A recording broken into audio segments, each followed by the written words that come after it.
The greatest Western story ever told. What is the greatest story of the American West? Was it a gunfight at high noon? A hidden gold mine buried somewhere in the mountains? A lone cowboy riding into the sunset? Or something even larger? A story so powerful that it slowly became part history, part legend, and part myth.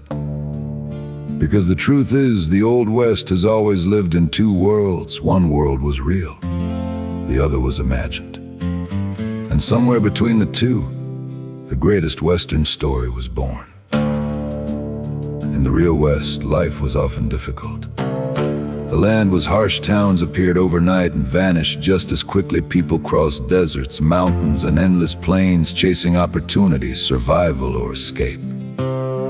Some became wealthy. Many disappeared into history. Yet over time, the frontier transformed into something bigger than itself.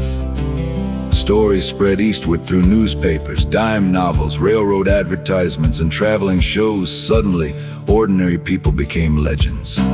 Outlaws became larger than life. Lawmen became symbols of justice. Even failures became myths. And that raises an interesting question. How much of the West was real? And how much was storytelling? The myth of the gunfighter. Take the famous gunfighter. Hollywood teaches us that Western towns were filled with daily shootouts and fearless men settling scores in the street. But historians tell a quieter story. Many frontier towns actually enforced strict gun laws. Most people carried tools, not revolvers, for dramatic duels. And some of the West's most famous gunfights lasted only seconds. Yet the myth survived because people needed heroes and villains. The West became America's stage for courage, danger, freedom, and reinvention. Lost mines and buried gold. Then there were the treasure stories. The Lost Dutchman's mine, hidden outlaw loot. Veins of gold hidden deep in forgotten mountains. Some people spent their entire lives chasing rumors across the desert. And even today, treasure hunters still search. Maybe because these stories represent more than wealth, they represent possibility. The idea that somewhere beyond the next ridge, your life could change forever. The frontier hero. Another powerful Western myth is the lone survivor. The mountain man attacked by a grizzly bear who crawls across the wilderness. The scout guiding settlers through impossible terrain. The lawman standing alone against impossible odds. Some of these stories were based on real people. Others grew larger with every retelling. And maybe that's the point.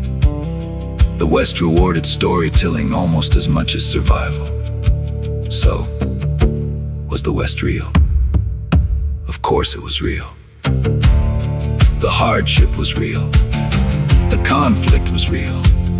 The boom towns, railroads, cattle drives, native resistance, prospectors, and pioneers, all of it happened.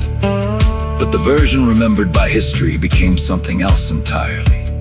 A fable, not false, but polished by memory, turned into symbols. The cowboy became freedom. The outlaw became rebellion. The frontier became a place where ordinary people could reinvent themselves. Why the story endures. Even now, more than a century later, people are still drawn to the West. Ghost towns still stand in the desert. Old trails still cross the plains. And somewhere around a campfire, someone is still telling stories about hidden gold, lost gunfighters, or strange things seen beneath the Western stars. Because the greatest Western story ever told may not belong to one person. It may be the West itself. A place where truth and legend became impossible to separate. A final thought. Maybe that's why the Old West continues to fascinate us. Not because it was perfect, not because every legend is true, but because the frontier represents something timeless. Adventure, mystery, reinvention. The feeling that beyond the horizon, something extraordinary might still be waiting. And perhaps that is the greatest Western story ever told. not whether the legends were true, but why we still want to believe them.